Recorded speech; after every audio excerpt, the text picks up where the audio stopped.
participants. So let's dive right in, I think in the interest of time. So I'll start by introducing the panelists. Very first, we have Mr. R. Dinesh. Dinesh is the founding managing director of TVS Supply Chain Solutions and joint managing director of TV Sundaram Iyengar and Sons.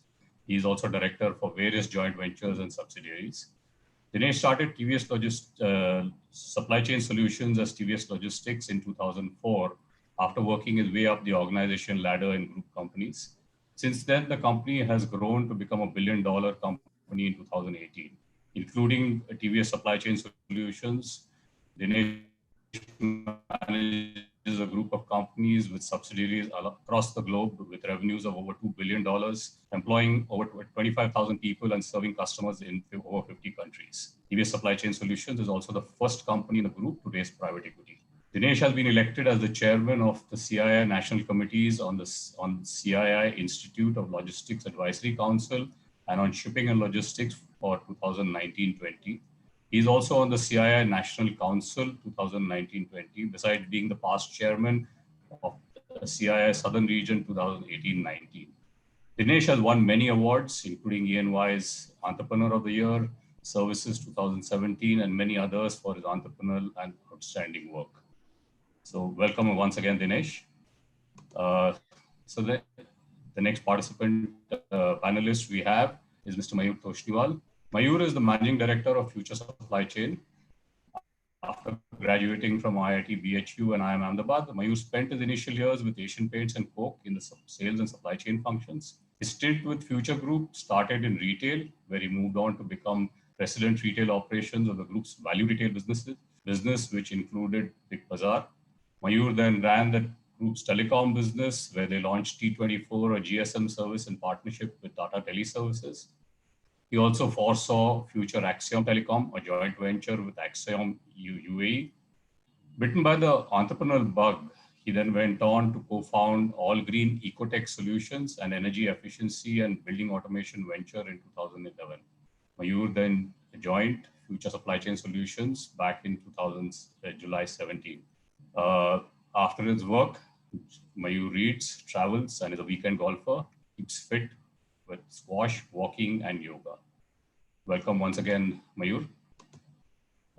Next speaker is Ramesh Natarajan. Ramesh is the CEO of Reddington India Limited, a leader in the distribution and supply chain solutions for over 25 years. In his 23 years of service at Reddington, Ramesh has taken up every possible role in business and sales functions, cutting across all business verticals. These include his earlier stints as joint CEO, chief sales officer, and senior president spearheading and developing distribution businesses across IT, telecom, solar, and 3D printing, among others. He has been instrumental in building a well-balanced portfolio across consumer and enterprise businesses at Reddington. Established in 1993, Reddington has emerged from a one brand, one product, one market player to an 18,000 crore distribution and supply chains solutions provider with over 200 plus international brands in IT and mobility spaces across India. Welcome once again, Ramesh. Thank you. And final panelist is Mr. R. Ramakrishnan. Ram's career spans over 38 years with leadership and managerial roles in Polycab, Bajaj Electricals, and Asian Paints. In his recent tenure at Polycab India, he was chief executive, joint MD, and vice chairman. He led the business company to a successful IPO after contributing to professionalize and grow the brand, expand and diversify the business, leading to an exponential growth in top line and PAT. In Bajaj Electricals, Ram was president, CEO, and then executive director. Besides contributing to significant business growth, he led the change management, profitability turnaround, IT, and capital raise initiatives here. Ram started his career in Asian Paints and worked across sales, marketing, supply chain, and manufacturing roles. Here too, he took up many key strategic initiatives. Ram has been an active speaker at various prestigious universities and international conferences, leadership summits across the US, Europe, New Zealand, and Asia. Ram currently serves on 3 CII national councils for manufacturing, capital goods and corporate governance, and on the CII Committee on Ease of Doing Business. Here, he contributed to shaping government policy on exiting the lockdown, resuming industrial production, transportation, and managing migrant workers. Ram has also served on executive committees of many other associations like BMA, ISA, ASCI. He has received many awards, the most recent being the XLRI Distinguished Alumnus Award in 2019. Beyond work, Ram is a passionate photographer and has published 2 books on wildlife photography. Ram also supports multiple NGOs with passion and dedication. He is also a keen golfer. Welcome, Ram. So we'll dive right in and move on to the questions.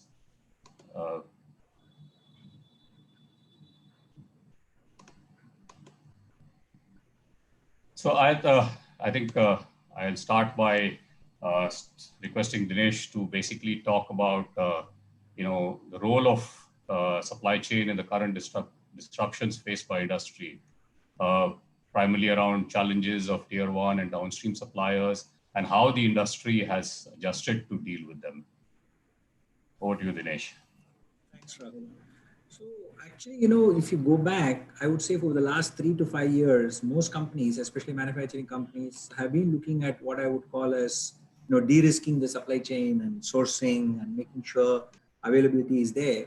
But I think this pandemic really caught everyone off guard, if I can use that word, because it's the first time they actually found a situation where across the globe, you had almost everywhere in different forms of shutting down, right? So I think this has been a totally different experience for people. And of course, if I speak specifically about India, I think we have had maybe the most toughest or the most difficult situation in terms of the lockdown itself. So it has caught people off guard for sure. Whatever de-risking or planning which they had done to make sure that they are prepared for such a situation, I don't think anybody ever envisaged such a situation will happen. Of course, it could be once in 100 years.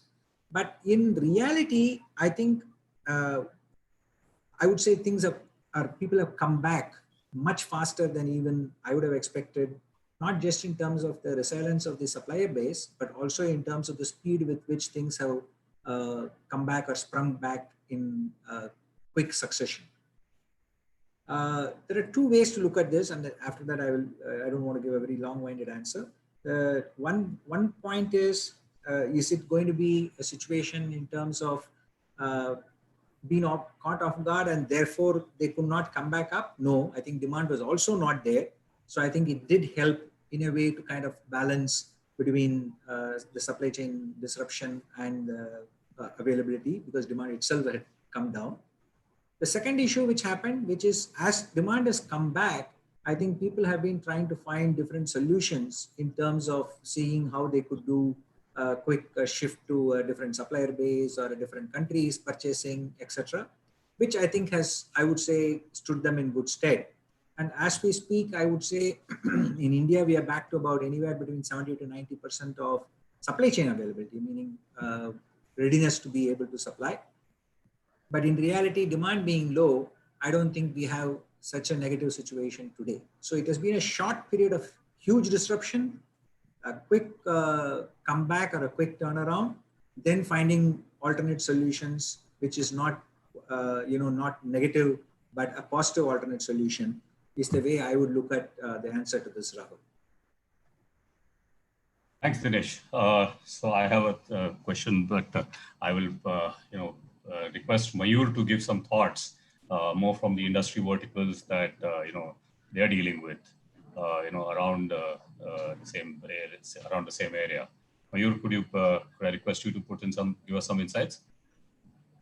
Yes, thanks, Rahul. Continuing with what Mr. Dinesh was mentioning, I think, of course, the whole country, the whole industry was taken off guard. And as a country, I think we announced lockdown, obviously as a big surprise. So the initial period, which probably I would call as the reaction phase, which went on for about the first month and a half after the reopening or limited reopening. I think the sectors where we are in, the initial time was, as the word says, we're just trying to react to the situation. I think the focus in that period was on firstly the people safety, because all said and done, the virus is and was still around, and we had to take care of our people and the overall ecosystem in which we operate, which basically means our transporters, our customers, vendors, etc. So I think a lot of time and effort was initially put in terms of people safety. The second important area where I think as a service provider and supply chain focused was on the material safety, because I think the whole system was taken off guard. We had a unique situation wherein a lot of material was actually lying in transit. And this is customers' material in our custody, so to say.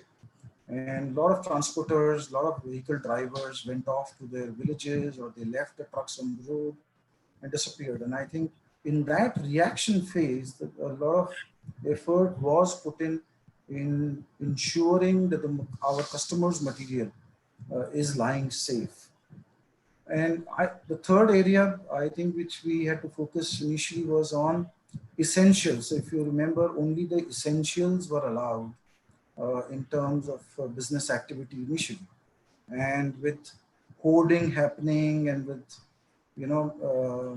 all the other developments around, I think the initial focus was to ensure that whatever product is there in the system is made available wherever the customer wants it.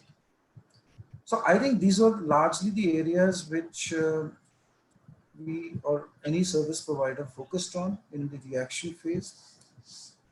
Overall, I think that time and even now, when we are in the so-called little bit of resilience phase, I think the industry overall is facing a lot of demand shocks and supply shocks. And what supply chain, any supply chain would intend to do is to try and match these vagaries and these differences to the best extent possible. I think this phase is likely to continue for some more time. I think the next 3 to 4 months probably will continue to be spent on the resilience phase. When we speak about us as a nation, of course, there will be examples wherein a lot of sectors or a lot of companies will actually move on to the recovery phase, but we'll see as to how things pan out during that time. I think I'll request Ramesh to just give us some insights and probably some thoughts on the same challenges faced in the industry verticals that they are in, but also talk about. Sorry, am I audible? Yeah. Now, yes. Yeah. So I was just requesting Ramesh if you could share some thoughts on challenges faced in the industry verticals that you're dealing in, and probably talk about some of the challenges on the distribution channels, given that Redington is a large player in the distribution space as well. So over to you, Ramesh. Thanks, Rahul. I guess most of the points as touched by Mr. Dinesh and Mayur is obviously as much relevant for the IT space also. However, what made us much more resilient and trying to be on the roads in terms of continuing our business continuity for the first 45 days when the entire country was in a lockdown was due to essential goods, which we had at that point in time managed to have hospital and health medical equipment. So we could have this advantage of keeping certain warehouses open in certain parts of the country. But one needs to really understand how the ecosystem was highly unstructured. Okay, so as to figure out how even for essential, it had to have so much, forget the approvals on one side, just to have the truckers, the owners, as what Mayur had said, when people safety was most important, duty was always the next. So trying to get any of these organized and bring it to a certain shape and form with all the best abilities, it took us about 4 to 7 days time to try and get some freight moving for the most toughest part of the game. And just to give you an insight, from our perspective of the business, the telecom and the BFSI continue to be essential, who could probably get a whole lot of approval from MHA to move goods because their digital operations cannot suffer. When the entire world was sitting inside, the digital operations on payments coming in and going on, because none of them was venturing for taking a post-dated check and going and depositing it to the bank. So everything was trying to go towards getting digital payments done. Those who were all in the physical mode had to be moved to the digital mode. And if you look at the distribution point, for us, cash flow became the biggest point of concern because there was so much of payments which had to go before March 31st for us to make a fairly good balance sheet, and continuing also in terms of managing cash flow, nothing was coming in. So to all of that extent, I think the first 45 days was obviously done with a whole lot of resilience. And no matter whatever the best efforts to move the essential goods, I need to say it took us a lot more time than what a business as usual would have been. So I think, but as what Mr. Dinesh said, post May 15th, I think slowly the channels were opening up. I guess, as he said, about 60 to 70% of the SEM ecosystem is slowly coming back to life. I think by June end, I guess most of these have started operating in a certain, I'm not saying it's still come back to the pre-COVID times, but it's still a lot more to be brought in, considering the laborers, the workers, the truck fleet owners and drivers. I don't think all of them are in a single plane or in a single platform. I find it extremely difficult to try and coordinate. It's so much of unstructured to structured. It's still, I think there's about 70-30 between unstructured and structured. So largely, I think if these kind of emergencies, if these kind of contingencies play out in the times to come, we just have to figure out whether the entire supply chain ecosystem can be in one single backbone to try and see how all the coordinates can be in a single platform, like the way if you folks would have looked at the hospitality and the aviation segment. I guess it's so wired up together as a net. It's very different in today's time. They're completely outblasted, given the current situation. But I guess at some point in time, if we can get supply chain in this IT backbone, like the way the hospitality, aviation industry, and the traveling tourism industry is connected, well connected together, I think it would help us to try and alleviate our pains in these kind of tough times. Is a view. So I just thought I'll just leave it with that. Yeah. Thanks, Ramesh. Yeah, so I think I'll request Ram to share some of his thoughts as a as this user of supply chain services, and more from the point of view of how you think industry has dealt with this disruption in terms of turning around. Thank you so much, Rahul. I think I will try and give a CEO perspective on this entire issue. Yeah. I think the kind of downturn that we are in the midst of, it's a complete VUCA kind of a situation. Frankly, companies that take the right decisions in a crisis are the companies that emerge much stronger and much better compared to competition. So I think like Winston Churchill said, a crisis is not a time to waste at all. So companies that embrace change, companies that take tough decisions, companies that are able to really take some fundamental decisions for reorganizing, refocusing, and re-engineering, I think those companies will come out very much on top. But I also want to mention a little bit in terms of the economy as a whole. IMF initially came up that India's GDP 2021 will be at 1.9%. Then they amended that to maybe about -2%. The latest IMF forecast is a -4.5% for India's GDP FY21. Goldman Sachs pegs it at 5%, and I've seen a report of Citibank July 6 that pegs it at 6%. Quite frankly, it's a moving target. Where it ends up, where it lands, we don't really know. But suffice it to say, it'll be somewhere in the 5 to 6.5%, 7% range in terms of FY21. Far worse than I thought. I thought India will bounce back, agri being good, etc. But probably all the other linkages, imports, exports, global demand, domestic consumption, transportation, logistics, all of that is kind of making the situation but I would have been happy to see a minus 2% decline in GDP, but it's likely to be more like minus 6%. Against that, advanced economies are likely to be in the 7 to 8% kind of a range, and probably 9%. And even per capita income in India is likely to shrink by about 4% or so. What does this all mean? What it means is a complete focus in terms of cash flows, in terms of managing demand uncertainty. Pent-up demand might probably compel you to overestimate demand, and that overestimated demand may not really be there. I would only urge that frugality is a virtue in these difficult times.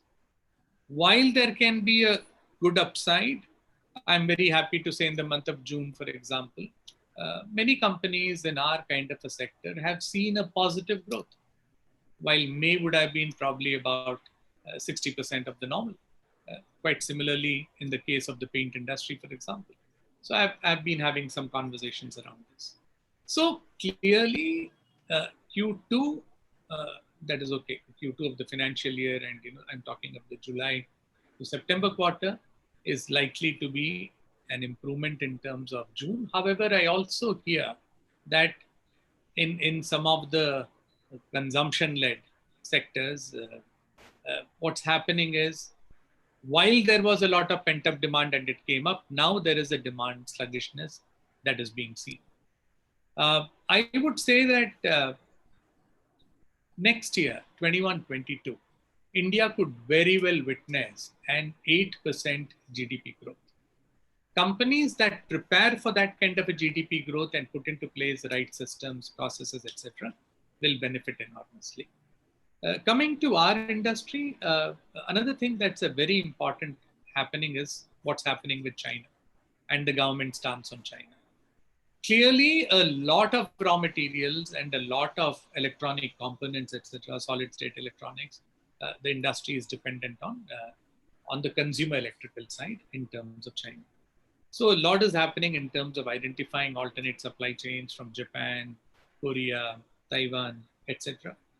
It also implies looking at a Turkey, which has been an important hub for some of the products, and cost escalations come alongside that.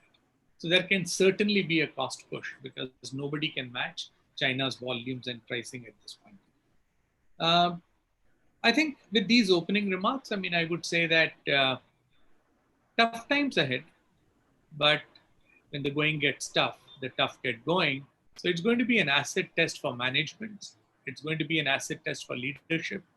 And it's going to be an acid test for government and industry interface to work out things that are good for India in the medium to long term.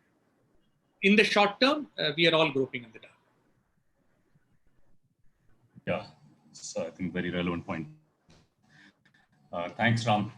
So I'll just request Dinesh to talk about So let's move on to looking at the future and look at areas where you see opportunities, where you see new market developments, new structures coming up. I'd request Dinesh to give us some insights on that. Thanks, Rahul. I think, obviously, like I said, because of the sheer shock in the system, right now people are talking, but I see change, I would say, taking place sooner rather than later. In what forms? There are two ways of looking at it. And I think maybe in a way we are overestimating this shift towards near sourcing, etc. Because don't forget, whether it was China or any other low-cost country which established sourcing efficiency, it took them anywhere between 5 to 10 years to reach there. So even if people are speaking about changing the way in which they source and what I would call their supply chain strategies, I don't think it's going to happen very quickly. So it's a longer process. However, I see two big changes happening, I would say, earlier rather than later. The first is, which did happen even before, but maybe it is speeded up further, is the omni-channel, rising of the omni-channel.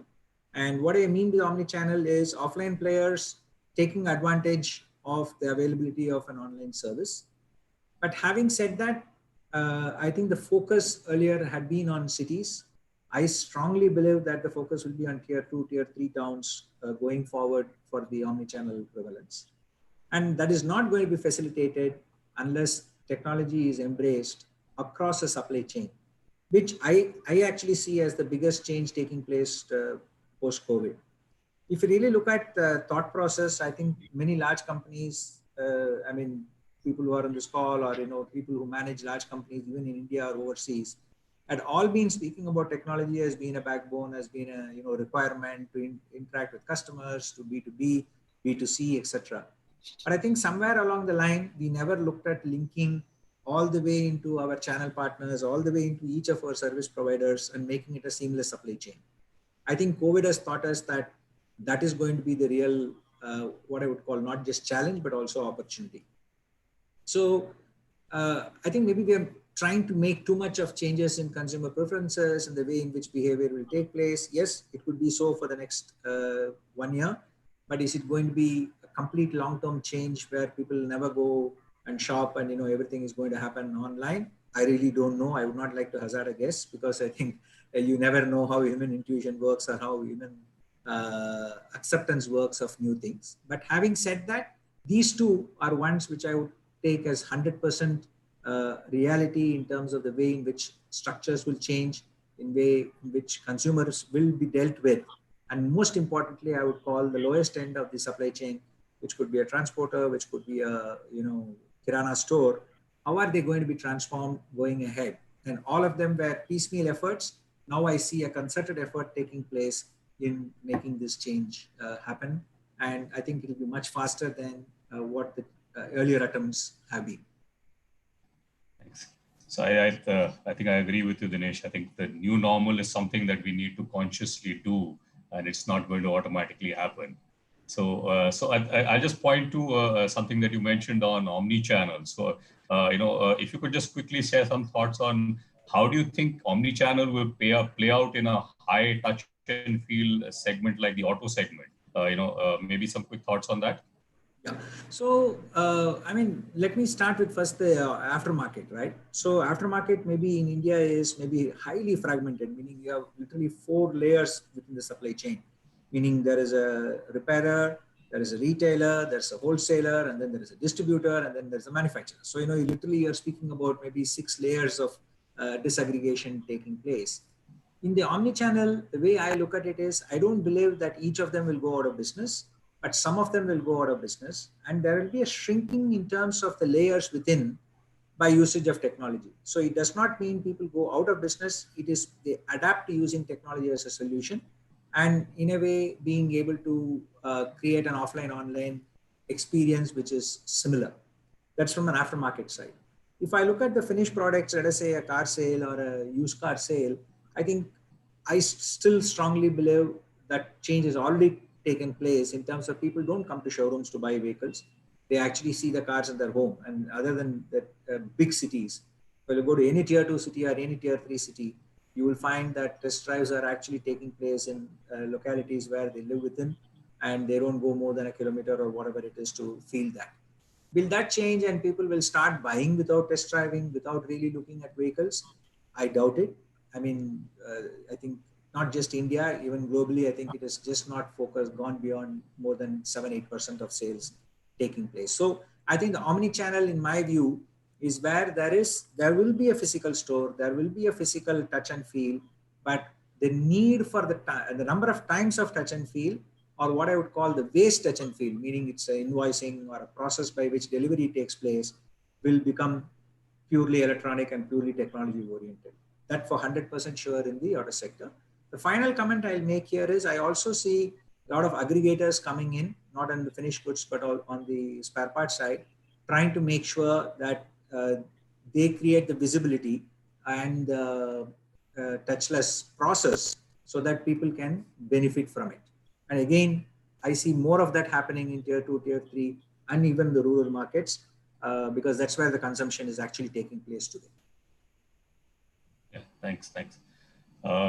So maybe I can request Mayur. Maybe can I request you to talk about automation measures, adoption of new technologies for control, collaboration, supply chain visibility, and adoption of best practices in the supply chain industry itself, in the segments that you're operating in. Yeah, I think supply chain has, frankly, and I may be sounding a little abrupt out here, but I think supply chain has not really had the kind of focus and attention that the way it deserved, at least in the recent past or earlier in the past. It is only actually recently that it has become more and more important, and people are developing newer supply chain models and newer strategies. Earlier, I mean, as a background, one has to understand that I think as a nation, if you purely go by numbers, I think at 14% of GDP or so, we have been one of the most inefficient supply chains in the world. The global average is more like about 7%. Of course, this is a number and it has a lot of variables in this. The kind of consumption basket which we have, so many commodities and food items, etc., being part of that. So there are some variables which need to be considered, but as an indicator, it's still good enough to say that yes, our supply chains have been fundamentally inefficient. And one of the important reasons for this has been that we have been a highly fragmented supply chain. Now, this has been, of course, due to historical reasons. I think in India, supply chain never really developed on the basis of first principles of supply chain. And I'm talking about nation as a whole and not smaller and stray examples of some evolved product companies and evolved setups, but more as a nation. So we are the only country which used to, have small godowns, if I may use that word, all over the countryside, trying to serve the needs, the demand out there. There was no really scale which was there in place. Since there was no scale, there was hardly any use of automation or technology to come in historically. Over the last few years, and I must say that GST to that extent has been an important policy change which came in, stopped only nation, federation of states which we are, which was actually charging or taxing the movement of material from one state to another or one province to another, sometimes even one city to another city. Now, some of those things have been brought down. Now, with this, now you see technology seeping in its true shape and form. As I said, there have been evolved setups, but there have been stray examples wherein good quality automation has come in. And on the softer side, which is on the digitization side, of course, there has been again a lot of progress which has happened. But I think these have all been accelerated and these are now becoming more and more important and need of the hour only in the last 3-4 years. I think one important change from the industry perspective has been the incoming of e-commerce. I think it did change the game a little bit. The need for speed became a very, very important dimension, very important variable. And of course, with improvement in road infrastructure, etc., I think the overall turnaround times have also become much better. So with this now, I think we've seen technology playing an important role. So let me now differentiate between two things. One is, of course, the pure automation side. And we, for example, as a supply chain service provider, we have attempted to use good state-of-the-art automation in various activities which happen both in warehousing as well as logistics. So whether it is inbound automation, robotics, and very high-class sorting systems, etc., depending on the kind of domain which we are in, I think now technology is seeping in very well in this oft ignored supply chain sector. I mean, I may be fairly crude in saying that supply chain, frankly speaking, has been a necessary evil earlier in the past and was never really considered by most as an area of competitive advantage. But that is one aspect which is now changing quite a bit. On the digitization side, which is largely the softer side or software side, I think we now see fairly evolved systems. Again, speaking from our perspective, whether it is good quality warehouse management systems or transport management systems, analytics, which is coming in, a lot of these things. But I must say right now they are coming in bits and pieces, which is independent islands. Uh, Integration with the overall ecosystem, I think, still remains an area of opportunity, oblique concern, whichever way one looks at it. So while there are bits and pieces of good quality technology coming in, I think there is a lot more work needs to be done. I prefer to call it that even today, we don't really have evolved systems wherein we have what I call it a single version of truth, SVOT, wherein the entire ecosystem, whether it is our transporter, our own teams, different functions within the company as a service provider, and the different functions at the customer side, all synchronously on the same platform in real time. I think that level of integration is something which is still missing. But I'm happy to say that yes, as I said, many customers and many service providers are now realizing the need for this. I think we are seeing concrete steps happening, whether in form of control towers coming in, or whether it is, as I said, some SVOT kind of systems, which is a real-time workbench uh, stepping in. Of course, things like robotics and things like conveyors, etc., is, or just using GPRS for consignment visibility, GPS for truck visibility, etc., is kind of passive. I think these are all things which will come basis the need and the ROI kind of an analysis. I guess that's largely what I would like to say here. Yes, I think, Mayur, a quick thought, given all these, all this progression that is happening in the supply chain services industry, and also that it is expected that there's going to be a massive resurgence in the demand for logistics, probably next year or the year after next. What new business opportunities do you see coming up, or what kind of new markets do you see opening out for Indian supply chain companies? I think there have been some of the trends in place over the last few years, I was mentioning. I think scale and hence technology, etc., are becoming an important factor. Now, while right now in this whole post-COVID or during COVID, some of these things are expected to take a back seat, adoption of newer supply chain models, the whole defragmentation which I was talking about, I think would take temporarily a backseat, but over a period of time, I feel that this whole long term which we speak about, we may have to see long term in two phases. One is over the next 2 years, and then maybe next 2 to 10 years kind of a period. I think next 2 years is largely going to be around recovery, around renewal. I think as Ramki was mentioning, I think some of the numbers, last year itself was relatively a weak year for us. I mean, let's not forget that. Over that, I think this year will be -5, -8%. So next financial year, even if we grow at about 8% or 10%, we're going to come back to an even keel. And that's when the whole growth journey would begin. Newer supply chain models will come into. I still feel that, I think, outsourcing of supply chain management, I think linked to what I was saying earlier, it's still not an area of competitive advantage for most product companies.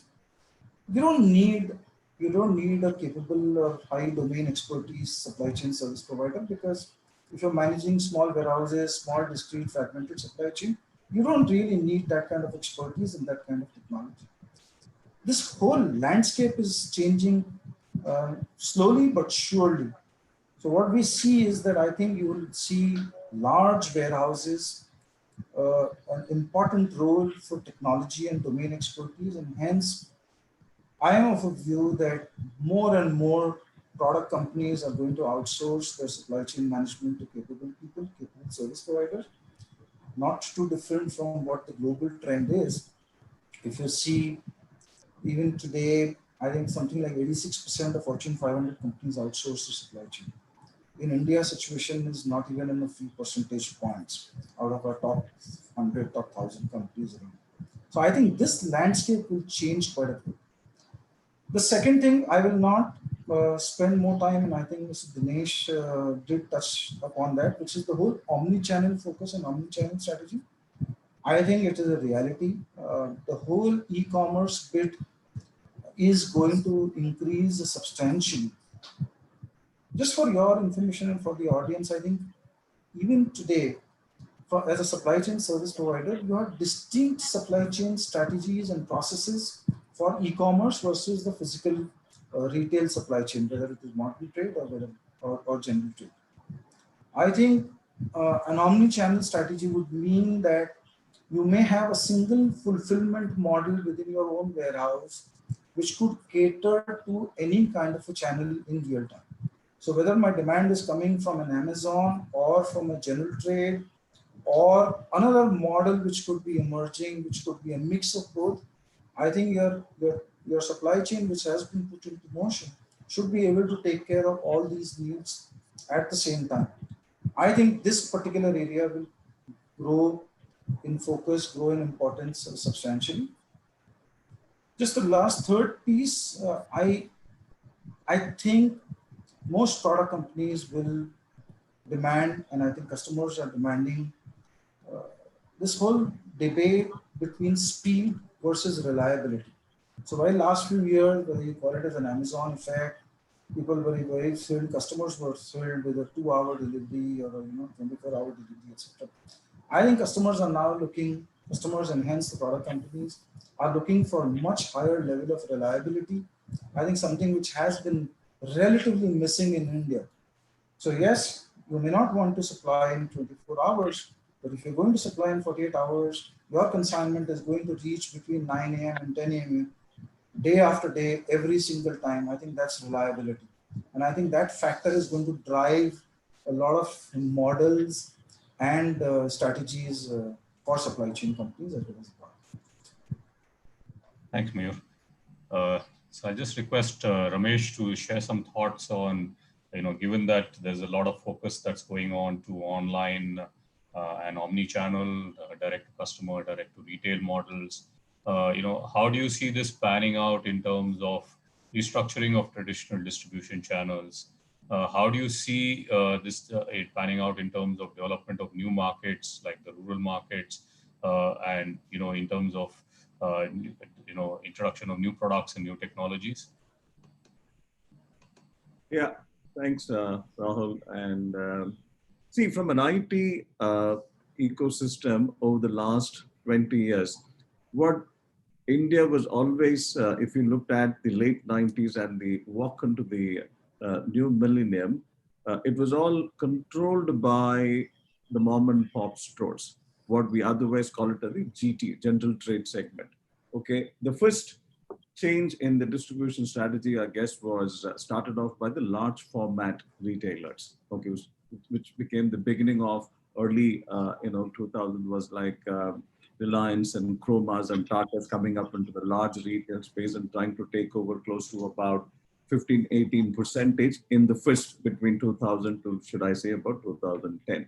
Then came the journey as what Mayur was talking about in terms of the e-commerce, okay, which picked up, which traditionally, should I say, was distributors fundamental of bringing up coverage and reach and everything for the IT products in India. The first bucket moved on to a little bit of, though the supply chain was still managed by us, the distribution strategy moved on, one as large format retailers, picking up about 15 points from the overall pie of the India, IT space. Then came the e-commerce, which I guess picked between the consumer and the mobility space, close to about, should I say, an average 20%, okay, or to 25. So between large format retail and, should I say, the e-commerce moved away about 30-35%, and came a whole horde of exclusive retail shops. Now you see a whole lot of Lenovo branded shops, Apple branded shops, and a whole lot of Dell branded shops, which also picked up about close to about 10 points or so. So the unstructured, okay, IT space became structured close to about 45% and all, which today probably the GT trade is still hovering at about 45 to 50%. So to that extent, the distribution strategies have changed. The number of tiers have probably come down from 4 to 5 to about maybe 2 to 3. And of course, the volume has obviously constricted the margins to about close to a certain percent, which is just about 1/2, if not probably a little less than that, over the last about 2 decades. So the play has obviously come down, compelling a direct to retail, compelling an omni-channel presence today, mostly also accelerated by the way, even when Mayur had said that the expectations of the consumers on a predictable and a fast-paced delivery and use of convenience as the key way of ordering and procuring goods. Okay, and this is slowly moving on, not only from a consumer experience, I guess it's slowly stepping up in terms of the SMB and the mid markets, and to a larger extent, even the enterprises slowly are getting up into the space of how do we try and have portal management between an account management between A and B, B2B as well as B2C. So in all of these 2 decades, as we transform for Redington, I guess, right from 1993, as we stepped into this country, we have our own warehouses. We moved up from 8, 13, 25, and I guess at a point in time, we had 56. Okay, and then GST obviously compelled us to try and come back on consolidation of warehouses and hence the economies of scale. But again, with this COVID happening, maybe there is a disruption, and to the extent we might want to have a small set of hubs and spoke models to try and cater to the market demands, which obviously cannot be until such time the market comes back to the normal days, which I still feel is about a good 6 to 8 quarters away as it comes back to the pre-COVID time. So to that extent, we see the supply chain getting back from consolidation to a little bit of consolidation plus a little more distributed at the front end, so that these kind of times do not have the movement of goods, non-availability of many other constituents, not making the reachability being a point of question. That is one. Second, in the last 2 decades, technology has moved, okay, and thus the expectations of speed and pace from the supply chain has been much, much higher. They might take enough time to try and consolidate their own procurement, but when they plan to procure and place an order, they obviously wanted it not less than 24, 48, if not maximum a week or 2, even for the larger consignments. So to that extent, predictability, the connect between procurement and supply, and the ability to try and give a seamless experience for a customer to track his goods, to find out where is it, has it moved on, what has been the expected date of deliveries, and when would they reach. Now, all of this have moved miles away from what it was the last decade. I guess today, automation has happened or digitization has happened within the premises of the distribution chain or the supply chain or the manufacturer. But what is probably not happening is this entire ecosystem is not threaded together, and each one is obviously in its own independent isolation getting digitized. But I guess largely with blockchains and everything being mooted in the way to go, and India is also looking at digitizing India in a more than many ways. And I hopefully feel with manufacturing being the most core focus of the current government, hopefully if that comes in line, I think the IT backbone of connecting not only the individual customers, the individual procurements, trying to get that efficiency away, it will also come out, spread out in the ecosystem as an operational efficiency, would probably bring all of us in a single pane and make this whole experience seamless in some time to come. But I guess with India coming out with warehouse hubs, it's not only what warehouses we have. I also see between north, south, east, west, there are warehouse hubs which are coming in, promoted by the government, not only by the corporate sector, but the private sectors and the government sectors. Now, these might change the way what things can happen in some time to come, apart from our own individual supply chain, assets. Somewhere, I guess, the large warehouse hubs which are coming in outside the cities to try and consolidate so that it's much more easier to have predictable movement of materials, trucks, freights from hubs to hubs, will make probably the efficiency of supply chain much, much more within the India ecosystem, is our view. Thank you.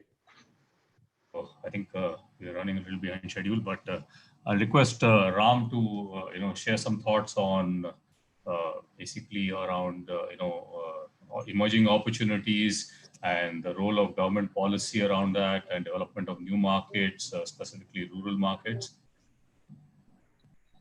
There has been a lot of debate about whether there's going to be a V-shaped recovery, U-shaped recovery, or an L-shaped recovery.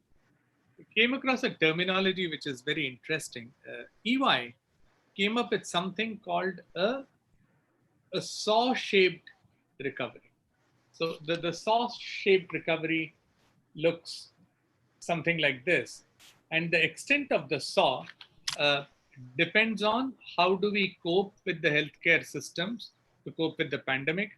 How do we ensure workforce comes back to work? How do we ensure that the domestic supply chains are integrated well, and things of that nature? Now, obviously, in some sectors, like in the electrical industry, when the government gives 90,000 crore, which has been increased to 120,000 crore to DISCOMs, and tells them that you use this money to pay the companies that are in the power distribution side of in terms of some of those organizations who are in power supply, and that is something that will ensure contractor payments get released, that the contractors can take up newer work, because today everyone is completely cash strapped. So there the policies are useful. What has happened? So, Ram, sorry, can I interrupt you for a second? Yes. I just wanted to say thank you to Dinesh, because Dinesh needs to apparently log off. He's got a call at 11. Thanks a lot, Dinesh, for being there, and we will be in touch. Thank you. Thank you so much, Rahul. Thank you. Thank you. Sorry, Ram. Yeah. So the other aspect is a liquidity that is being provided through the banking channels and things of that nature. And I think that is something that will fuel the ability of organizations and the ability of lenders to continue lending to an extent to ensure that there is a bit of a liquidity that continues. So that's going to be very, very important. The third important aspect that we need to cope with is the reality that there is only so much that the government can do given the fiscal deficit situation. As it is, the fiscal deficit is expected to hit from 3.5%. It's likely to double to 7%. Now, no matter what you do, we don't have the flexibility to print notes like the US economy does. We are still, to that extent, highly, constrained in terms of government response to the pandemic. I have a feeling that India has to take a bet in terms of its large consuming population. India has to look at a rate of recovery of the economy that is commensurate with our resources. And honestly, there is no magic bullet in terms of this. I have a feeling some of the steps in terms of a longer term reforms that's been announced in terms of 8 sectors, I think that is something that is very meaningful. The last point that I wish to make has to do with gig workers. And that is something which is very important in the context of supply chain. The CII has a council on e-commerce. And from what I believe, what they are getting affected, and today everyone is an e-commerce company, even the brick and mortar companies that I've been a part of in the past. So today, availability of workers resulting in delays in shipping. So everyone is talking of a Murphy factor, where you factor in 6 or 7 days in terms of delay. So even if something normally should take not more than 2 days, you say, okay, I'll deliver in 8 days, so that you build in that Murphy factor. Gig workers, while there are labor, permanent, temporary, daily wage, contract labor, etc., but gig workers who pay for performance, pay as per delivery, how are they governed? What are the rules, regulations pertaining to their employment and their compensation? Third aspect is when it comes to omni-channels, the definition of additional place of doing business. The one source to serve all channels, there are a lot of restrictions around that. And finally, input credit implications. For you to avail input credit, that's you are getting something in a particular state and delivering it to another state, do you need registrations across all those states? Isn't that something that defeats the very purpose of GST? And how does all the accounting happen? And will there be some sort of a huge, let us say, demand that's raised on you 4 years down the line, 3 years down the line, when the pandemic is perhaps overcome and forgotten? I think these are the critical issues that we need to mobilize industry opinion and take actions upon. Honestly, the government can only do so much. It's entrepreneurial ingenuity, corporate ingenuity that has to find solutions. We have to survive, and then we have to fight back. Yeah, thanks, Ram. Thanks. So I think in the interest of time, I'll pass it on to Madhur to basically take up the questions from the audience and then address them to the panelists. Yeah, no, I think this is excellent. I think we're already overshooting, so I'll probably allow 2-3 questions. So one, Mr. Kasturi Rangan, you can ask. You had a question around when the demand will come back. So please go ahead. Yeah, morning to all panelists. Thanks for the nice interaction and discussion we have been having around supply chain and distribution models. My question was, yes, thanks to the pent-up demand post-lockdown, we are all kept active and we are able to see things moving. How do we see this festival season, starting from Onam, which usually happens in August, right up to Pongal in January? Is life going to be the same again? We've all been told to manage to learn and live with Corona, but how is the demand going to be? This was my question to any one of the panelists. Thank you. Okay, I'll try and take that. From whatever I know, demand conditions in sectors like paints, sectors like electricals that I've been a part of, basic consumer retail demand, even today in upcountry markets, is excellent. And it's picked up nicely. Demand fulfillment is happening because in those places, the impact of the lockdown was not perceived that high. However, when it comes to the metros, if you look at the electrical market in Delhi, electrical market in Mumbai, electrical market in Chennai, that's just shut down. I mean, today, even our distributors and dealers in the context of Polycab or Bajaj Electricals, whatever, they are operating from home while their godown is open and it's being managed. So to that extent, I have a feeling that demand will come back. I mean, we won't see boisterous demand, but people will come out and shop. There will be a bit of a revenge shopping that will happen around Onam time, in my opinion. There will be a lot of deals. There will be a lot of interest, and quite a bit of the sale may actually physically shift to the online channels rather than offline channels. Thank you so much. Sure. So Nikita from Logos, Nikita, please go ahead. One question: how much of the non-essential supply chain has currently resumed, and when do we expect it to go back to pre-COVID levels? Yeah, maybe if I'll request maybe Ramesh and Mayur. Mayur maybe more from the essential side, and Ramesh on the side. Like, how do you see demand sort of coming back to pre-COVID on both? Maybe Mayur, we start with you and then go to Ramesh. Yeah.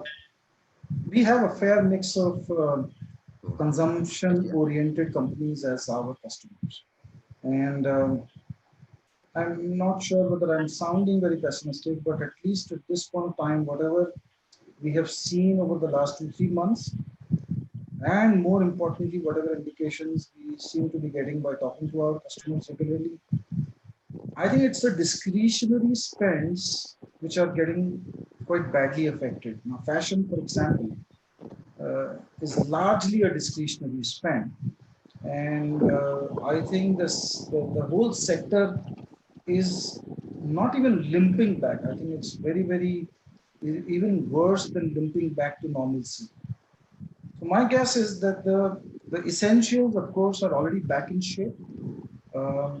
Whether it is on the electrical side or whether it is on the food and consumption side, I think a lot of these sectors, a lot of these subsectors and product companies have already come back to, let me use the word normalcy. But discretionary spends, I'm sorry, I think it is going through a much bigger churn. I think even on the customer side, there's lots which is changing. For example, the whole product range, which there was a product proliferation in the market as too many shades, too many designs, too many choices around. I think that whole product mix and the landscape is changing quite a bit. The other part is around this whole privacy and safety. I think that has now become very, very important. And it's going to govern in terms of how shopping happens and how much of shopping happens. So Nikita, a little long answer, but my view is that I think the discretionary spends will take quite a long time, several quarters before I think any kind of normalcy is visible. So, sorry, Madhur, I think Ramesh needs to move on. So Ramesh, if you could just quickly share some thoughts before you move on. Okay, so from the way we look at from an IT consumer space, I think this work from home and learn from home, which is the online education, is actually bringing in a spurt of consumption in terms of notebooks, should I say smartphones, maybe for some time to come, where it probably gets normalized. Like all the panelists had said, it seems to be a pent-up demand coming up during the Q1. But I get when you look at a certain amount of normalization, I think it might get sort of normalized in Q2. But whether, as what Mayur says, whether the real spend, okay, beyond these certain essential demands or requirements, how would that pan out is something which one needs to see. We hope when the COVID flattens out, hopefully by the end of Q2 and in Q3, probably it is on the downslide. The demand would probably pick up from Q3 onwards is an overall general outlook, but it probably is pretty different for each vertical. There are some which are practically in the dumps. Like for instance, from the way we look at the customer segments, we see a huge probability of startups and SME mid-market taking a long time to come back, because any startup or SMEs, if you have a 1 quarter slump like the way we had, it's very difficult for them to be without revenues and without margins to manage cash flows and costs. So that segment we see it's a lot more, though there are other areas of, managing costs through cloud, taking out the IT on the cloud, okay, not pretty much having on the premises. Now that could probably wean out a little bit, but there are some sectors like telecom and BFSI, which seems to be still running in the same old pace, considering probably they are the ones who wants to beef up the IT infrastructure in times of getting completely being digital. And telecom is obviously bandwidth crunched, considering the entire set of segments are on digital, whether it's learning, which never used to be there on the bandwidth show. Now learning has become a biggest bandwidth consumption. So those guys are obviously trying to increase capacity, and that part of the game is growing. But other than that, most of the other verticals, including the government sector, is pretty much slow because most of the expenditures are moving towards healthcare and other areas. And the normal IT infrastructure space is taking a second or a third priority, except for very, very key critical BharatNet kind of rural bandwidth penetration, which may probably get priority from the government. Most of the sectors will take a quarter or two to try and come back. Consumer probably by virtue of work from home, learn from home is trying to becoming an essential part for another 1-2 quarters, since after which time, if it gets normalized, I still think it will go like the way I think Ramki had said, a seesaw effect. Okay, slow and steady, wait and watch, spread over a period of 2-3 quarters before it starts picking up. I guess the point is, if this year ends out in its fiscal with a minus, and maybe by the next year as it starts, things might look better, much better than what it is over this year, is our feel too. Got it. No, thank you so much, Ramesh. Is there any one last question from Mr. Jogendra Singh from the Hero Group? Jogendra ji, do you want to ask your question? Thank you. Yes, thanks, Madhur. My question is, with the China's perspective, what is really needed by India in terms of taking concrete steps that we can create long-term competitive supply chain? How much time and what kind of incentive would be necessary for this to take place, and which industry can take the lead? Thank you. I'll try and respond with my own experience in China. I've been to over 200 Chinese companies, stood on the shop floor. It all started as a cost optimization exercise. I mean, what was available in China, because of its entire value chain, had about 15, 18, 20% advantage in terms of costs over India, and they had a huge scale benefit. Over a period of time, let us say fans, we used to import all our table, pedestal, and wall fans over the last 2 decades. But in the last 5-6 years, practically TPW imports from China has given way to complete manufacturing in India. Ball bearings. The fan industry used to import ball bearings from China, but very quickly we have found a Japanese source and we have been able to shift to the Japanese source. But it's not that Indian ball bearings cannot be improved in terms of quality. That urge to focus on segments that are smaller and upgrade quality is probably not there adequately amongst Indian ball bearing manufacturers. Coming to injection molding, China gave a tremendous advantage in terms of speed of tool making. Not that India cannot compete. There are amazing tool rooms in India. But it is that entire urge to say that, hey, listen, I need to become so competent and capable that people need not go to Taiwan, Korea, or China for tool making is something that is needed. So I think it is a question. I think I've already answered it in the chat group as well.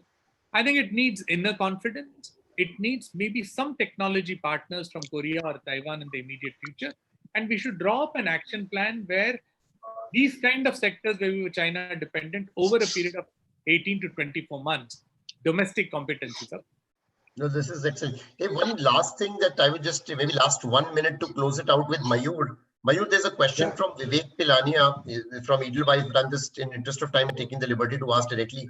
Is there, is the Indian sort of cost per ton or cost per kilometer on the logistics side, is that coming down, or is this crisis sort of necessitating innovation and cost rationalization, which will make us truly more competitive?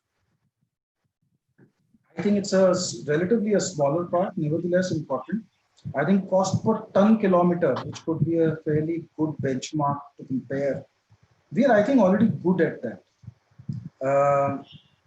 The places where efficiencies will come in, of course, is that because we are a very largely, as I was saying earlier, fragmented supply chain.